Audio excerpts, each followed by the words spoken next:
Big Boar Barbecue presents Seven Rivers Racing on KQEG TV with Dan the Voice Dykman, Billy Doc Niles, and Paul the Statman Riker. Brought to you by Big Boar Barbecue, Highway 16 West Salem, in La Crosse on 3rd Street downtown and George and Gillette Street. Big Boar Barbecue, now that's a mouthful.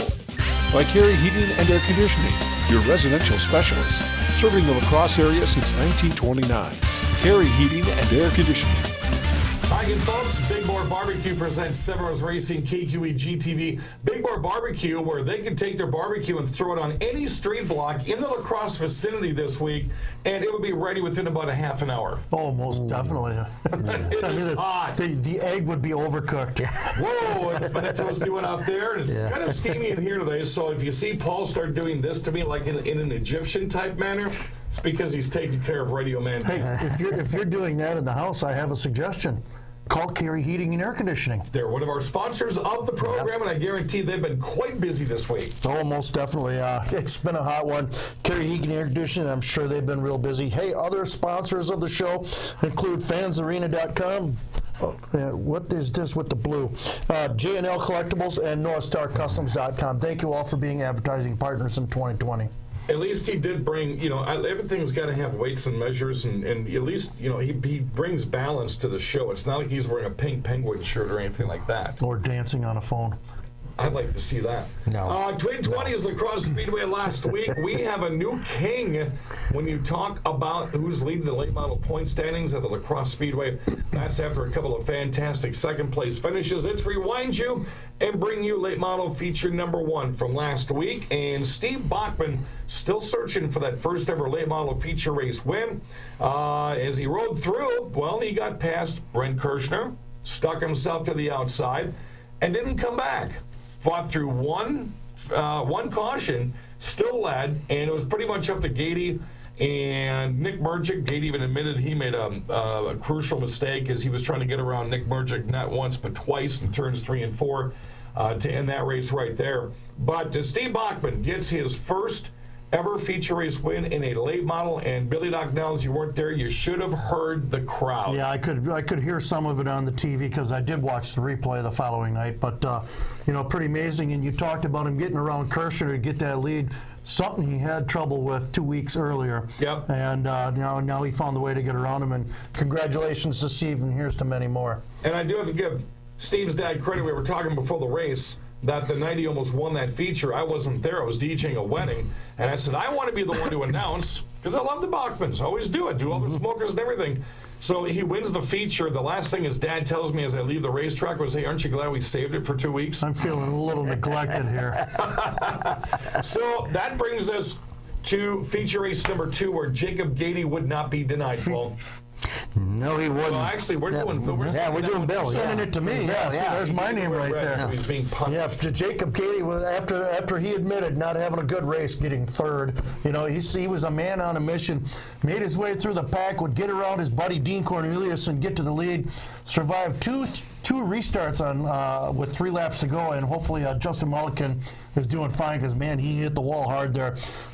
Survived 2 restarts with Dean Cornelius, and along comes Nick Mergic. He would steal second place from Cornelius on the last lap. Mergic, after this one, now your point leader.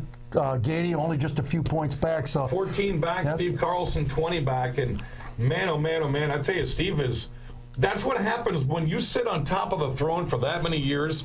People want to beat you, and Paninsky proved that several times. Now Mergic and Gady are proving this, that to be the best, you got to beat the best, and it's been a fun one so far this year. Yeah, and don't think that Carlson and that crew are going to be sitting on this after 2 very subpar performances as far as that team is concerned. They're going to be working on that car. Problems went on both the restarts on that last feature. He never went to the outside. He had a chance to, went to the inside, which he talks about doing that, and finished outside of the top 5 twice. Sportsman got interesting. Dun-dun-dun-dun. Yes, Dave Edwards, of course, now has a new challenger, not just Jack Litzheim. Brian Hesselberg made his season debut, the Pink Panther, They both battled down the stretch here in the feature. Edwards got a run on Hesselberg coming out 4, but Hesselberg was able to hold on, as you see here in the video, by just half a car length to score the win. In fact, he clean sweep the sportsman. Sweep the sportsman. And this was a race that we thought Sam Niles, who was 1/1000th of a second behind Hasselberg in qualifying, was going to be able to challenge these guys. He lines up in the chute for the feature, and the car won't start. And they finally get it into gear. His car won't start. He lost a slave cylinder down in the clutch, and man, he was disappointed. and after that heat race where he chased Gallagher down and lost by a half a car length, you knew the feature was going to be a good one, and you thought Sam was going to be a part of it, but it just wasn't meant to be. Well, Brandon Gallagher took the hobby stock lead after leaders Jason Bowler and Caleb Hardy made contacts in turns 3 and 4. Threw a lot of dust up there in the track, and it made things awfully dusty for a little bit. Brandon Gallagher held off the hard challenges of Mark Chalet, and the Sledgehammer ended up winning that race. It was kind of funny because the night before, well, he wins the race. Then at Tomah, Adam Moore runs that car, and he ends up beating everybody. And Gallagher walks by. I'm like, "Hey, have you done or taken notes?" He says, "You bet I was."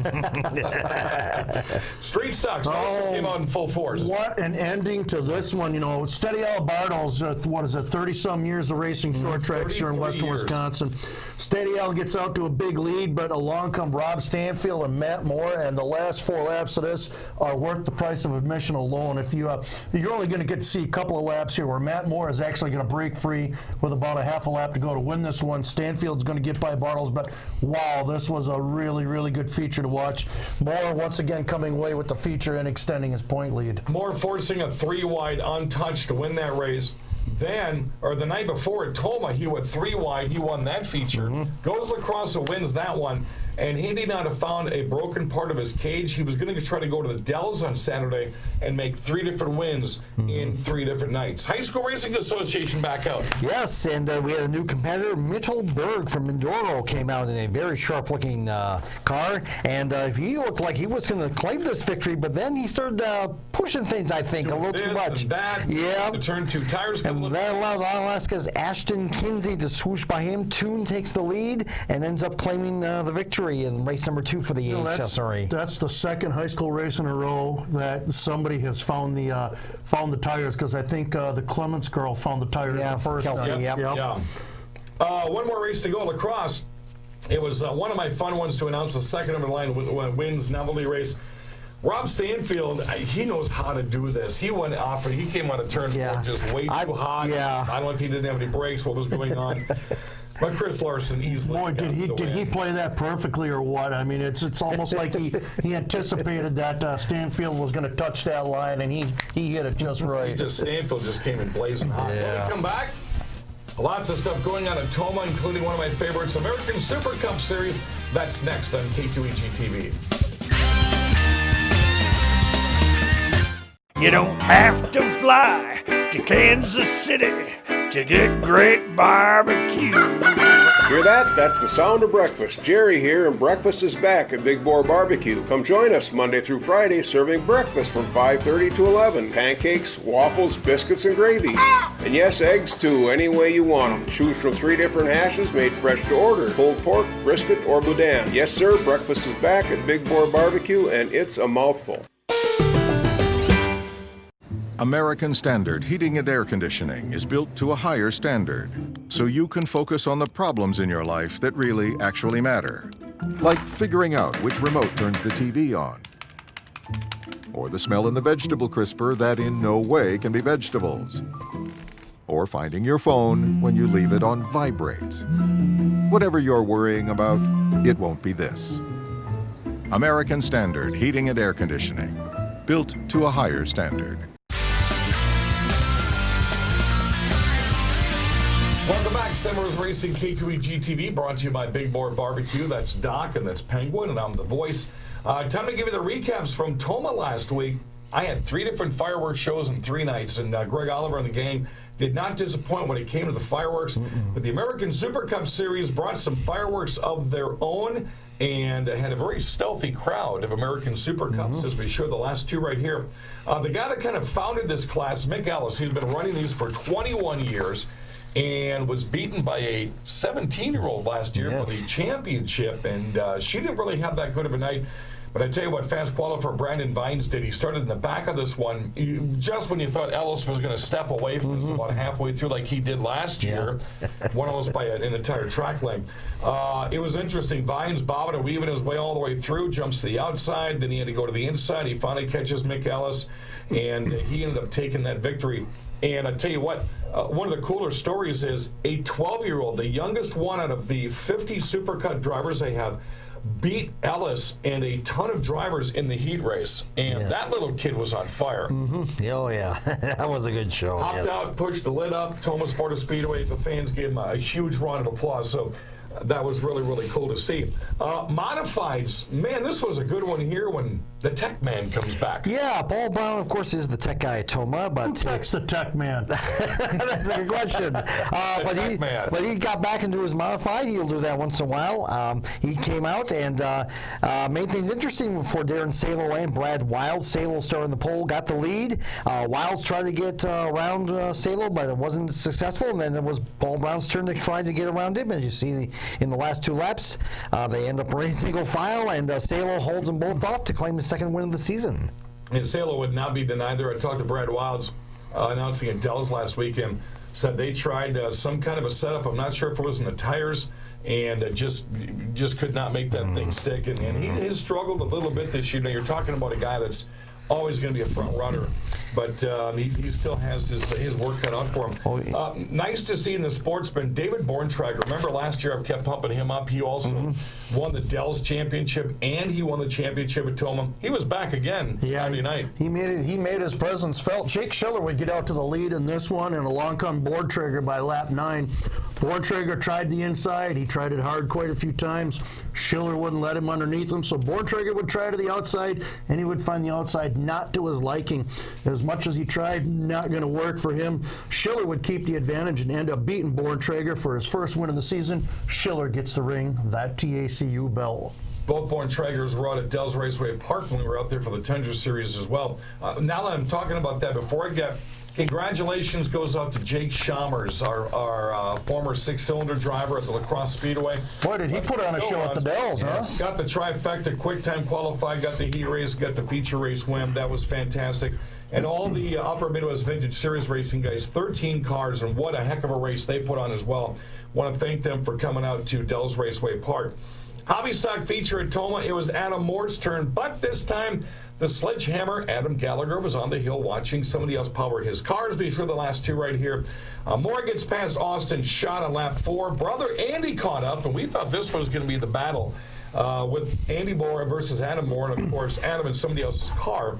And then you put in a guy named Mike Krieger Jr., who has a new sportsman out there at no practice, no qualifying whatsoever. Made it a 3-car battle. Andy Moore saw Krieger get the lead, cut down to about a 4-car battle, or 4-car lengths.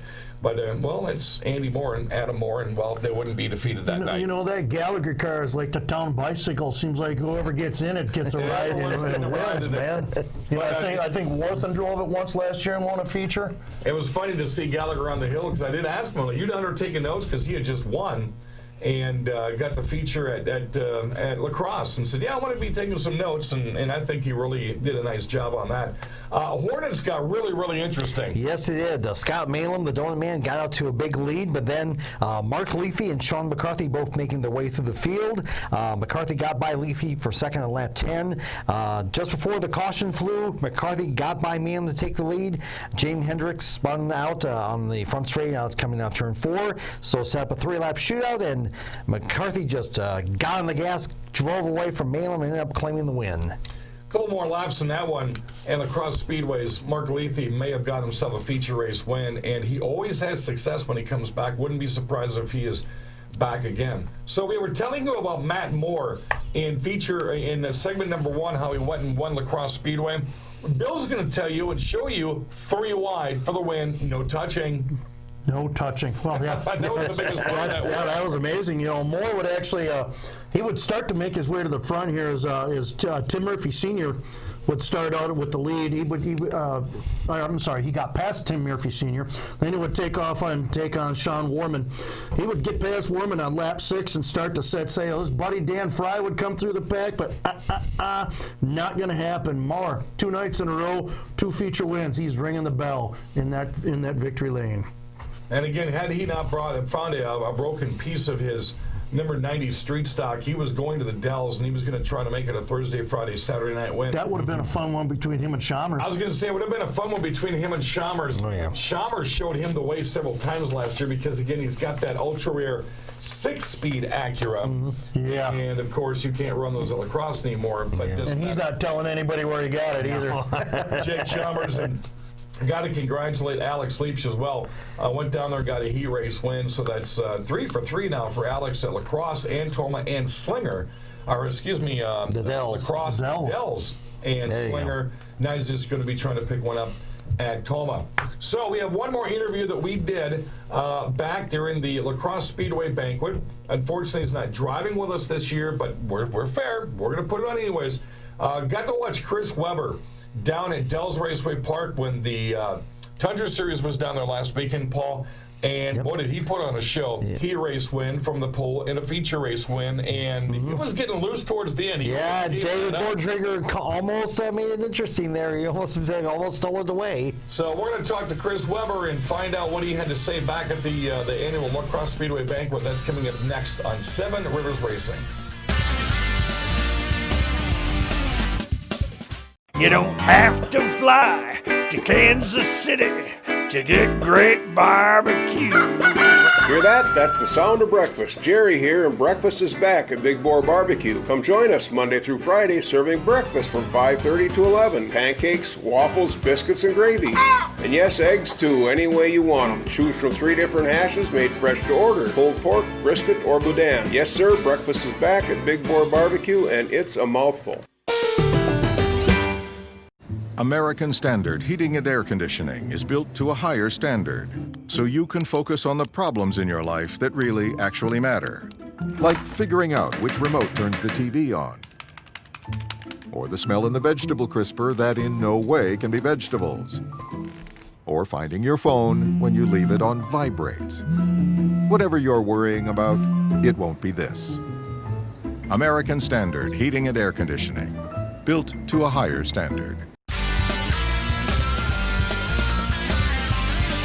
Welcome back, race fans. Big Boar Barbecue presents 7 Rivers Racing here on KQEG TV. And Dan, we still got some more in the tank here from what is going on. I don't know. I have no idea.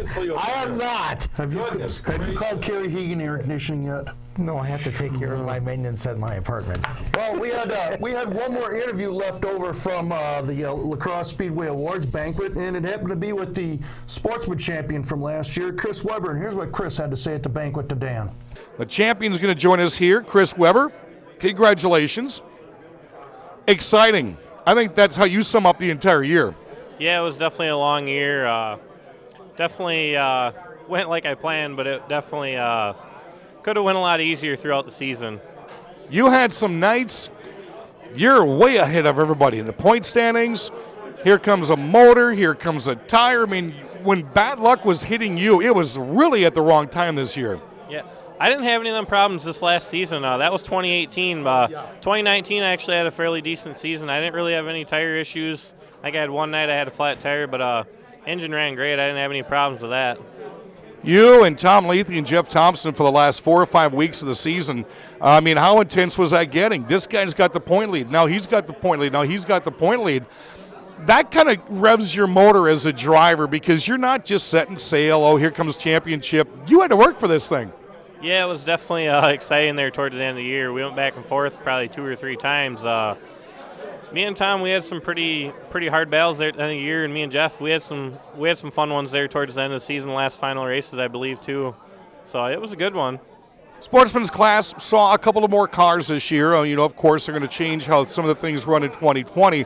But I thought the racing, obviously, from 2 years ago was a whole lot better and a whole lot closer this year. Yeah, I think taking the spoiler away and raising the ride height made the racing a lot better. It made you actually have to drive the car a lot more. seems like when you have that spoiler on the car, it sure makes it a lot easier to drive, and you can find out who has the bigger motor then. And there's a lot of controversy behind that when the rule was changed. What is it that some people said, well, we need the spoiler, and some people said, no, we don't? I mean, why? I just think a lot of people have a harder time driving the car without the spoiler, or their setup just isn't as nice without it. You know, what's really interesting is you park right next to Jeff Thompson, and you park right next to several others that were not in contention, but really did some good racing this year. What is it like to park next to a guy like Jeff that you've been buddies with for so long, and you're good friends until the green flag drops? Yeah, I mean, we've been pretty good friends here for quite a few years now, and I like to help him quite a bit on his car, and we race each other plenty clean and have a lot of respect for each other.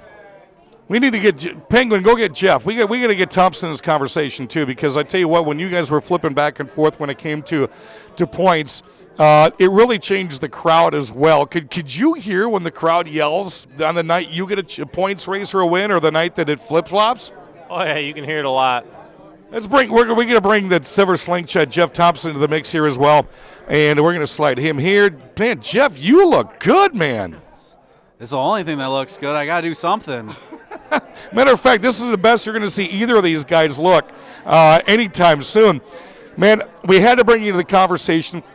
For a while, we thought the Silver Slingshot was going to get a track championship this year. Talk about this racing season.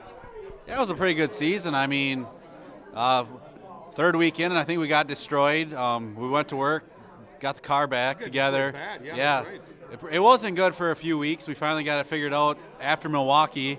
Started to be good. I mean, obviously, it was second place. Nobody had anything for him, of course. I mean, which we finished second place, so I can't complain. For us to finish 1, 2, and get a rookie year out of our shop is pretty special. I was going to say, you guys all pit in the same kind of areas. Of course, you're not going to give each other your secrets. There may be some that go on, but that all changes once the green flag drops and you hit the track. He's just a number. Yeah, but that's just it, too. But I always thinking that's the car you have to beat. You got to know where he is at all times. And if you can stay in front of him, you know something went wrong, because usually you're chasing him. What does that do for you as a driver, number one, and for you as a driver trying to learn your car when you have to chase the best and you finish second to the best? Because I know there's some learning things out there. Oh, yeah, coming with the new car this year, we learned a lot. I mean, he's helped my racing career out tremendously the last few years with all the help he's given me. It's been fun. I mean, when you can work out of the same shop and then go race your best friend every Saturday, it's a good time. We never have issues on or off the track, so can't complain. You know, we were talking to Jason Bolster a little while ago. He's a one-man band. He's got his girlfriend that helps set his tires, and that's usually about it. You, for a while, pretty much just a one-man band, and then you and Jeppy. I mean, I noticed you guys become better friends and better friends. His dad is there for you guys. I mean, it's got to feel good not to be just a one-man show. Yeah, I mean, there for years when I started Sportsman, I usually only had maybe one person help me. Once in a while, I was by myself there for a long time, but biggest person that probably helped me a lot setup-wise is Dave Truitt. I mean, he gave me a lot of knowledge when I started. And, of course, you had Dave Truitt's car that you got for this year. Was it everything you thought it was going to be? Because, man, there was a lot of hubbub when you brought, all of a sudden it went on Facebook that Jeff Thompson's got a Dave Truitt car. Yeah, I mean, if I could be a quarter of the driver Dave Truitt ever will be, that's something. I mean, I can't compare myself to Dave Truitt. He's on the next level. Just to be able to drive a car he's owned is awesome. I mean, that car is the best thing I've ever had, so it was fun. He owes Dave Truitt money. That's why he was just dropping him like that. No, Dave, you're right, Dave is. And I don't think there's a sportsman driver in the state within a 3-state radius that wouldn't say the same thing about Truitt. No, and I mean, Dave, he's a great guy. A lot of people take him for granted and think that, he's ruined the sport, but he's probably helped the sport more than anyone ever has. Well, I don't think that he should have been able to get a crate motor during Fest like Frank Cryer drew his name, though. Did you guys buy that off him, by the way? No. That's just how it felt.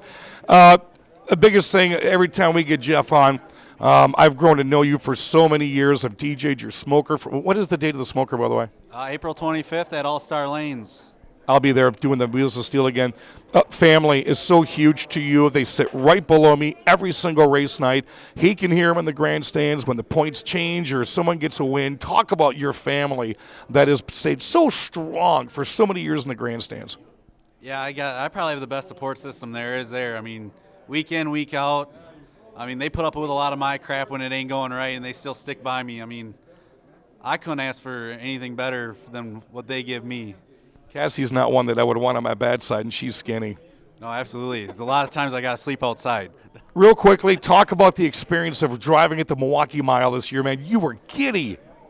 Yeah, I mean, we went from rain out Saturday night lacrosse to the shop, change everything out. Yeah, because you ran into you at a gas station that morning. Yeah. Then to Milwaukee, so the few practice laps I got was with everybody, then qualifying. So we didn't get much, but it was awesome. I can't wait to get back there again this coming year, make it a full weekend so we get a whole day of practice. I think we'll have a good shot at the thing. What do you think? Going to run the mile? I don't know. We'll see. I don't have gears anymore. I sold them to Jeff.